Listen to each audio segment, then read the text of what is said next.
আজকে জিতকে দেখার জন্য যে মানুষের ঢল, যে মানুষের ভিড় এত রাত্রেও, সেটা আমি একবার দেখাবো আপনাদের সকলকে। জিত যদিও নেমে গেছে, আমি দেখালাম একটু আগে, একবার দেখতে থাকুন। আমার ক্যামেরা দূর পৌঁছাবে কিনা আমি ঠিক জানি না, বাট মানুষের যে জনসমুদ্র, যে মানুষের ঢল এত রাত্রেও, আপনারা একবার দেখতে থাকুন।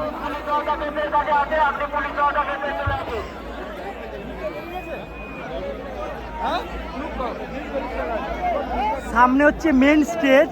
আমি যদিও সামনে পৌঁছাতে পারিনি, বাট অনেক ডিস্টেন্স থেকে ভিডিওটা করছি। মানুষের যে ভিড়, এত উল্লাস, জিদ্দাকে দেখবো বলে। দেব হলে হয়তো আসতো না, বাট জিদ্দাকে দেখবো বলে এত মানুষের ঢল দেখতে থাকে।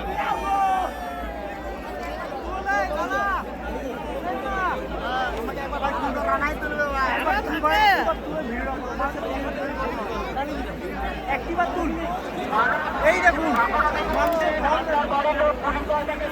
মানুষের ঢল, এত রাত্র হচ্ছে জনসমুদ্র জিদ্দাকে দেখার জন্য। Just amazing amazing. আহা, উপস্থিত সমস্ত